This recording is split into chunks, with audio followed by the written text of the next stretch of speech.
Bowser is probably the most iconic villain in gaming, as he's been a staple of the famous Super Mario series ever since its inception. Super Mario Bros. Was a pioneer in the platforming genre, as it laid down the foundation of what a platformer was expected to consist of for years to come. While it's now considered the classic example that many developers in the genre turn to as a guide for do's and don'ts, there are some odd choices in design overlooked by the masses, and the fights with Bowser are one of them.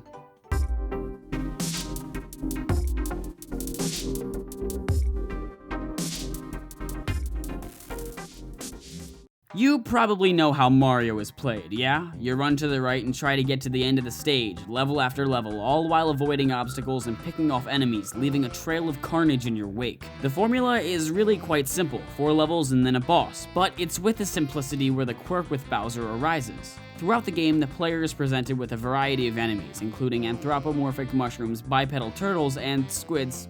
The majority of these enemies are defeated in a similar fashion, by landing a jump on top of their heads. There are a few that require certain tactics, like throwing fireballs, but they're in the minority. What's important here is that the player is taught to play offensively in almost every situation. The game is essentially saying, "See a Goomba? Go for it! That Koopa Troopa giving you trouble? Bash his skull in!"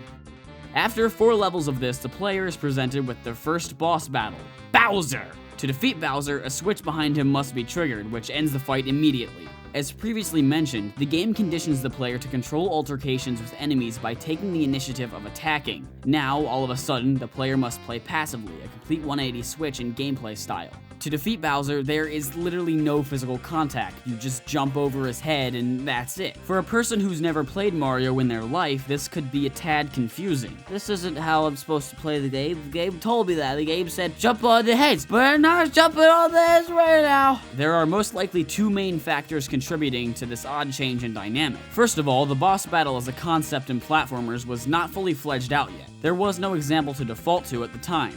For a game involving a hero and a villain, there really should be some form of character-to-character climax, as basic as it is. Secondly, the technical limitations were simply too restrictive to allow boss battles to fit fluidly within the game's world with ease. Having the same old enemies and environments throughout a game, and then suddenly having to fit in something completely new, a boss, doesn't exactly turn out with the most seamless results. Creating a solid foundation for an environment is essential to introducing new mechanics. Overall, Bowser's role in Super Mario Bros. Isn't detrimental to the experience, and it's actually quite a nice switch up from the old jump here, jump there. However, in hindsight, it just seems odd that the big climax ends with a chicken move on Mario's part.